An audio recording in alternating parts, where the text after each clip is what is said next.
illallah, la ilaha illallah, la ilaha illallah, la ilaha illallah, la ilaha illallah, la ilaha illallah, la ilaha illallah, la ilaha illallah, la ilaha illallah.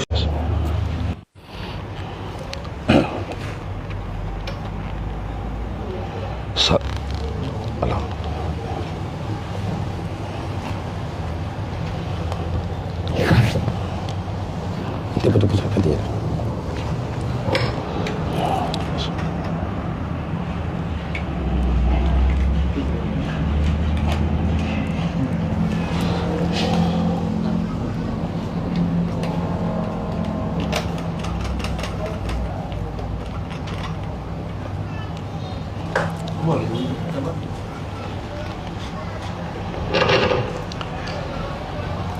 Assalamualaikum warahmatullahi wabarakatuh.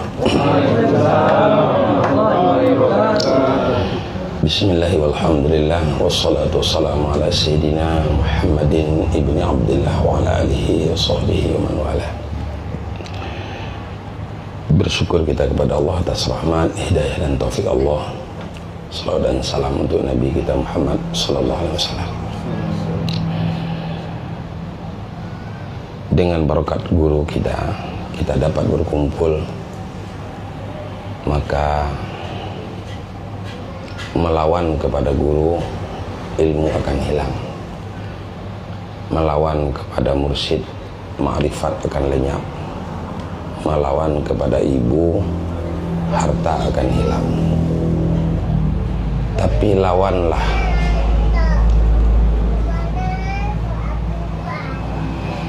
guru dengan fatwa, lawanlah guru dengan kebenaran, bukan melawan guru dengan tidak mengamalkan apa yang ia amalkan, yang perintahkan.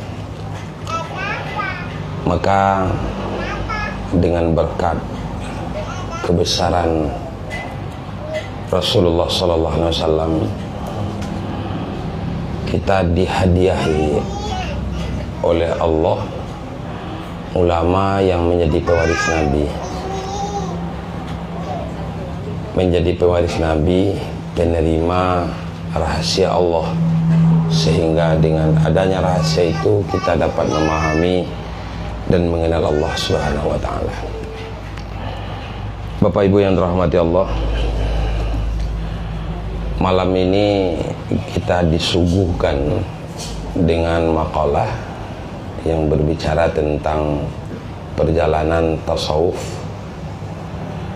Pada pertemuan-pertemuan yang lalu kita sudah mengkaji sedikit tentang tasawuf. Kita akan coba memperdalam makna tasawuf itu. Tasawuf itu diambil dari kalimat sofa yasufu, itu yang lebih dekat. Arti sofa yasufu adalah tasawwafa yatasawwafu tasawufan, artinya bersih.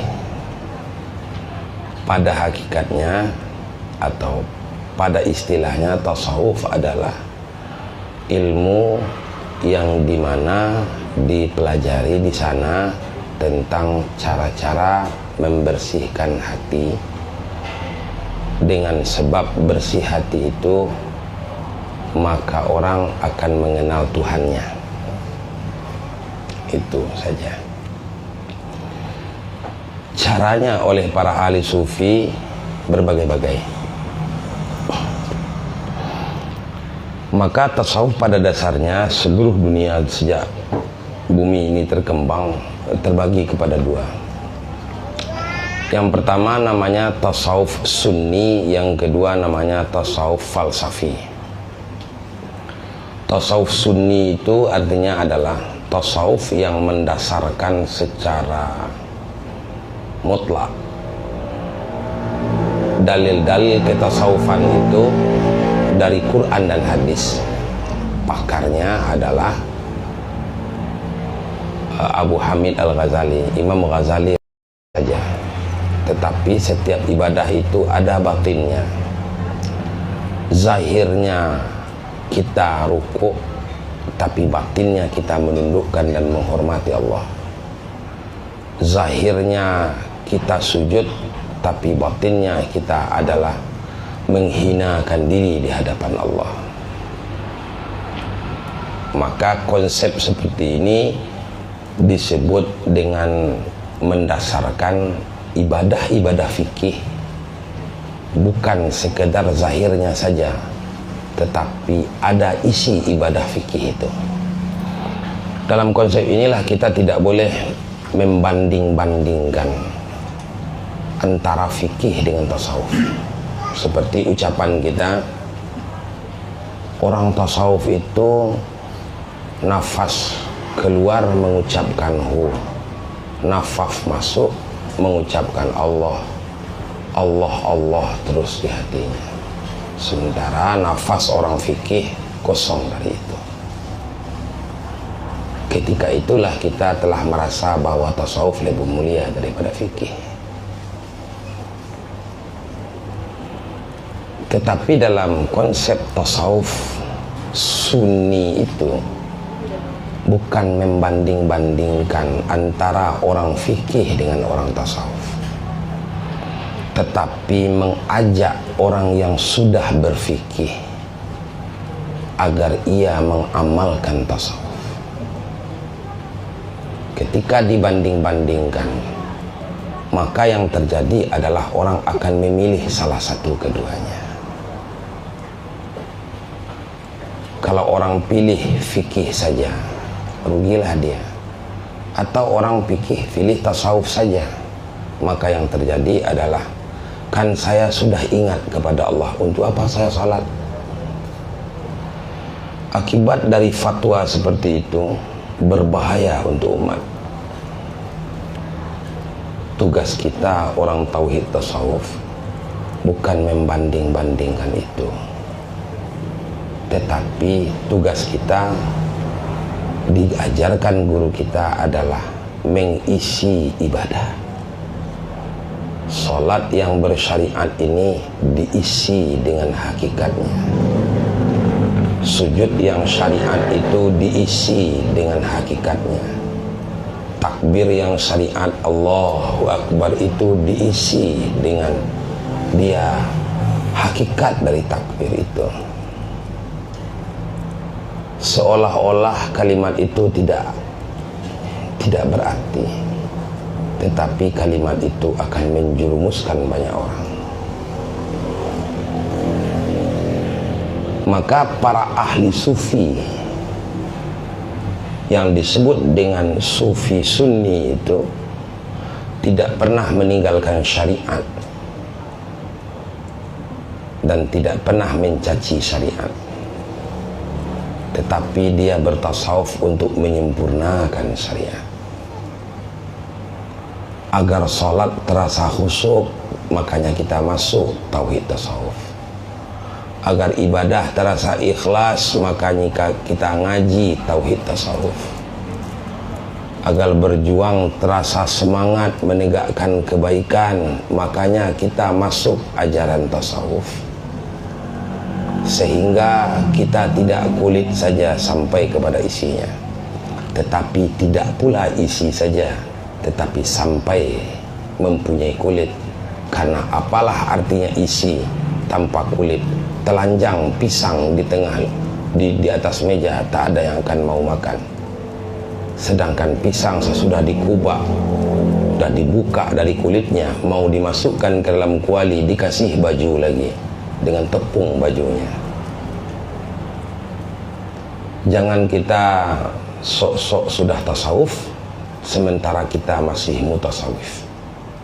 Apa itu? Masih berpura-pura menjadi orang tasawuf. Na'udzubillahi min dzalik. Tasawuf ini yang menonjolkan ajaran tentang kezuhudan, menonjolkan ajaran tasawuf yang mengajarkan tentang cinta kepada Allah, seperti yang dibawa oleh Rabi'ah al-Adawiyah. Tasawuf yang mengajarkan tentang zuhud seperti Hasan al-Basri, dan banyak ahli-ahli tasawuf, imam-imam tasawuf yang lain yang mempraktekkan ajaran tasawuf sunni dan memikirkan dan memaknakan serta mendalami Quran, hakikat dari sholat, hakikat dari zakat, hakikat dari puasa, hakikat daripada sedekah, hakikat dari membaca Quran. Dicari hakikat di ibadah-ibadah ini, itu tidak ditinggal, itu wajib kita kerjakan agar ia sempurnalah, makanya kita bertasawuf ya. Yang kedua namanya adalah tasawuf falsafi. Imam yang pertama mengerjakan adalah dalam silsilah tariqah, yaitu Imam Abu Yazid Al-Bistami atau At-Taifur, dengan konsepnya yang disebut dengan ittihad. Berbeda konsep ittihad itu dengan konsep hulul yang dibawa oleh Al-Hallaj. Agak serius nih. Ittihad itu apa? Ittihad itu adalah apabila seseorang beribadah, ketika dia beribadah itu hilang di dalam dirinya dan ada Allah saja, hancur dirinya karena mengingat Allah, dan yang hadir ketika itu Allah saja, itu ittihad namanya. Artinya dalam diri manusia hanya ada satu, yaitu Allah. Ketika hancur diri yang ada Allah, maka orang itu disebut dengan orang yang sudah ittihad dengan Allah.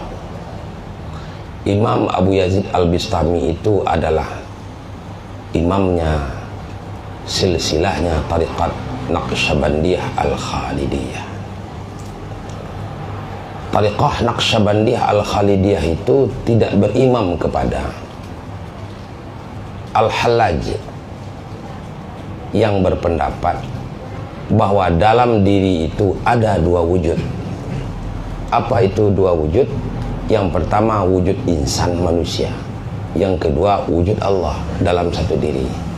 Bersatunya insan dengan Allah di dalam dirinya disebut dengan hulul. Maka itu adalah ajaran sesat. Berbeda pula teknik yang diajarkan oleh imam tarikat lainnya atau imam tasawuf lainnya, seperti yang disampaikan oleh Ibnu Arabi dengan konsep wahdatul wujud, atau oleh Syekh Abdul Karim Al-Jili dengan konsepnya al-insan al-kamil.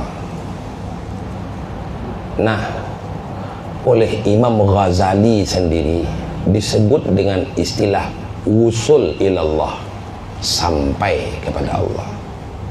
Nah, dia udah sampai itu konsep Imam Ghazali. Dia sudah ittihad. Itu konsep Imam Abu Yazid Al-Bistami. Di mana letak perbedaan antara keduanya? Letak perbedaan antara dua tasawuf ini oleh orang tasawuf yang disebut dengan tasawuf sunni itu, oleh mereka tidak meyakini bahwa manusia itu bisa bertemu dengan Allah di dalam dirinya ketika di dunia ini. Oleh orang tauhid, oleh orang tasawuf yang disebut dengan tasawuf falsafi itu menyatakan yakin tidak mungkin tidak, dia pasti bertemu dengan Allah di dunia. Tetapi bukan bertemu zat, bukan nampak dengan mata, di dalam zahir berbatin pula. Maka sebelum bertemu dengan Allah di dalam surga, maka matilah kamu sebelum kamu mati. Apa maksudnya mati sebelum mati? sebelum datang kematian, yaitu berpisah ruh dengan tubuh. Dan ketika sudah berpisah ruh dengan tubuh, tubuh yang berasal dari 4 anasir kembali kepada tanah, sementara ruh itu kembali kepada Allah. Sampai hari kiamat nanti akan bertempatlah ruh kita ini bagi ruh-ruh yang mulia seperti ruh para nabi, adanya di langit pertama, kedua, ketiga, keempat, atau fi illiyin. Ruh orang-orang kafir berada pada fi sijjin, di dalam kerak bumi, dan ruh-ruh orang biasa berada di dalam kuburnya. Itulah sebab maka kita dilarang untuk duduk di kuburan. Walakad karramna bani Adam. Bani Adam itu Allah muliakan. Dengan cara apa? Tidak boleh untuk menduduki kuburan. Lebih baik kita duduk di neraka daripada duduk di kuburan. Itulah sebabnya yang tidak tahu adab pergi ke kuburan, lebih baik tidak datang saja sampai mengerti adabnya. Karena dosa saja kita datang ke kuburan itu. Nanti kita akan bahas pokok kajian bagaimana cara berziarah kubur ya. Nah, apa yang dimaksud dengan setelah mati itu datang hari akhirat, datang hari kiamat, datanglah hari berhisab. Yang baik, yang elok masuk surga, yang buruk masuk neraka. Nyampai dalam surga dalam keyakinan ahlu sunnah wal jamaah dari hadis yang sahih, kita akan bertemu dengan Allah di dalam surga min ghairi kaifin, dari tanpa ditanya tentang di mana Allah, di depan, di belakang, di kiri. Jangan tanya itunya, karena keindahan surga saja mala ainun ra'at wala uzunun sami'at wala khatara fi qalbil basar, tidak terbayang oleh mata, tidak belum terdengar oleh telinga, dan tidak terkilan-kilan oleh hati bagaimana keindahan dan bagusnya dan eloknya surga itu. Itu baru surga ciptaan Allah, sehingga tak bisa dikhayalkan indahnya surga itu, tidak bisa. Nah, artinya dengan kematian itu kita bertemu dengan Allah. Bagaimana cara mati sebelum kita mati, agar kita mati yang benar mati itu akan bisa bertemu kita dengan Allah? Mati kita dulu di dunia ini. Oleh Bani Israel diperintahkan oleh apa yang dikatakan dengan bunuhlah dirimu, kata Nabi Musa kepada Bani Israel. Memang betul-betul dibunuh, bunuh diri dia, baru dia bisa merasakan dihidupkan oleh Allah kembali. Tapi bagi umat Islam tidak begitu. Caranya mematikan diri sebelum mati adalah dengan belajar mati 4 macam mati. Yang pertama namanya adalah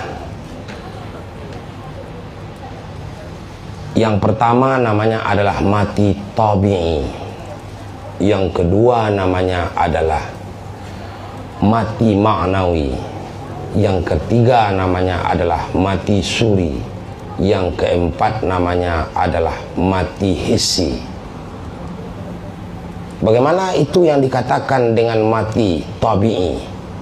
Mati tabi'i bila mana orang berzikir kepada Allah, mengucapkan kalimah Allah, sehingga tidak ada yang ia dengar lagi selain Allah. Tidak dengar di kiri, tidak dengar kanan, tidak dengar suara apa-apa. Yang ia dengar adalah dirinya menyebut Allah, didengar oleh tubuh yang batinnya dia menyebut Allah, dan ia fana tentang itu. Betul-betul tak didengarnya apa-apa lagi. Yang hanya ia dengar adalah Allah.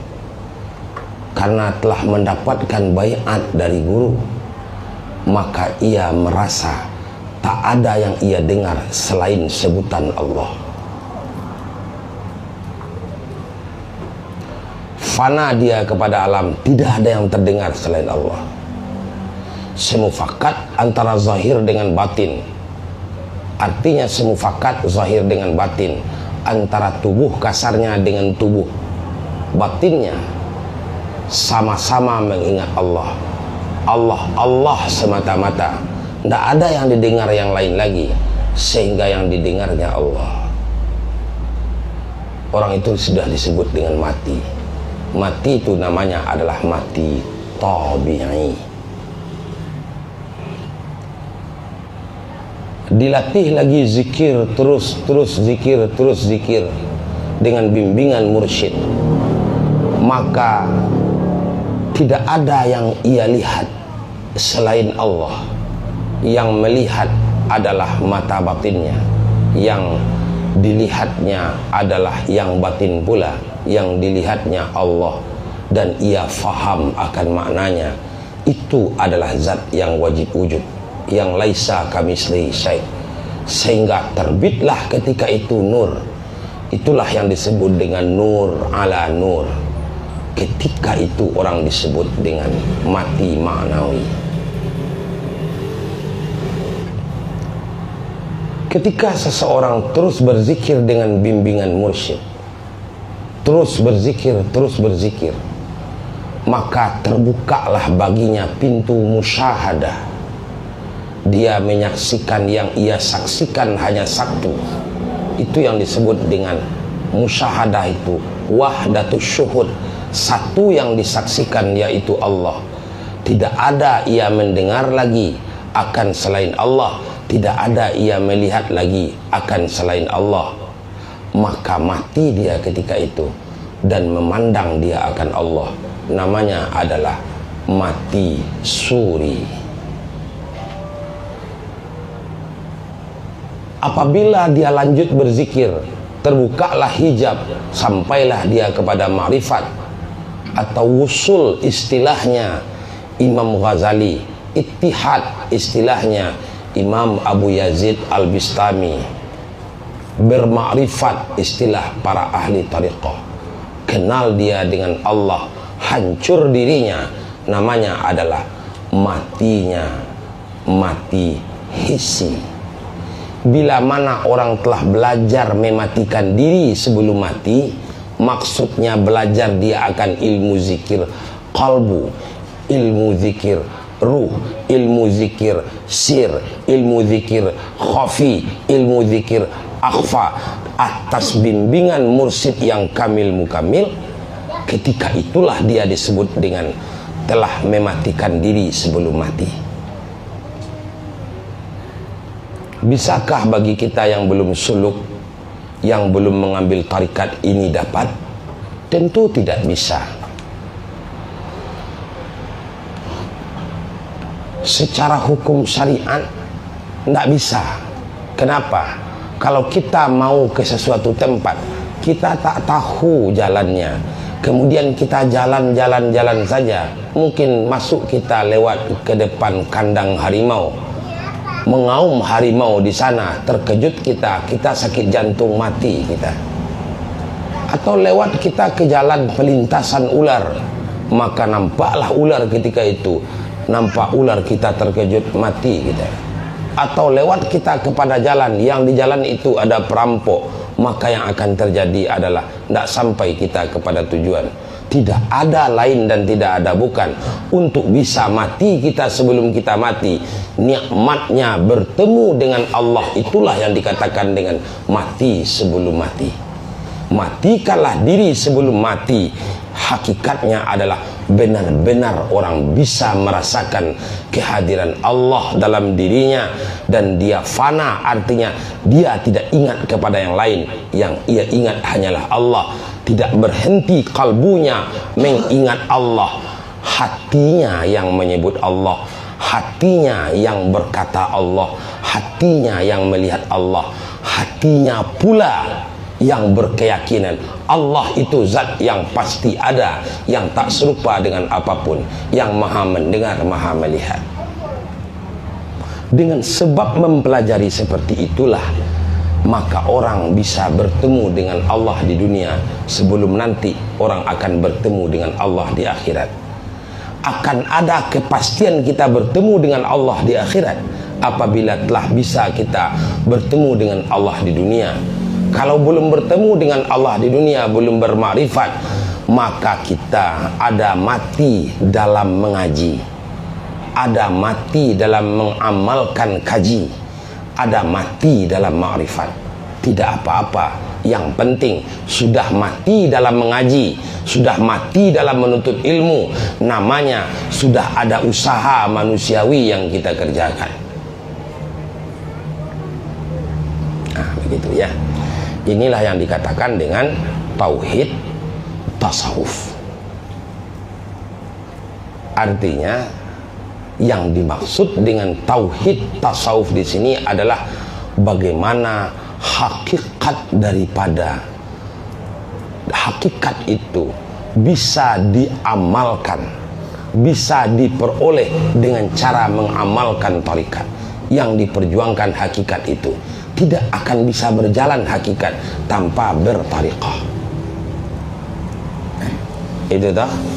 Maka oleh karena itu yang wajib bagi kita adalah menemui langkah.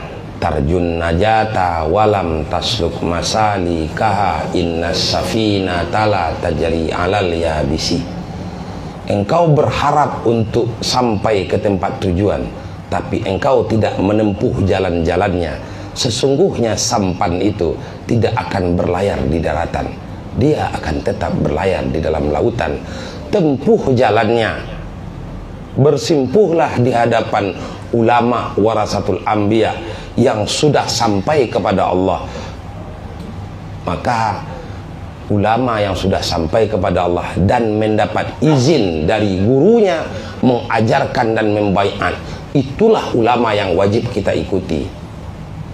Maka apabila ada orang membaiat zikir atau mentalkinkan zikir yang belum ada izin dari gurunya, maka talkin yang diajarkannya, baiat yang dikerjakannya secara hukum dalam ilmu tasawuf haram,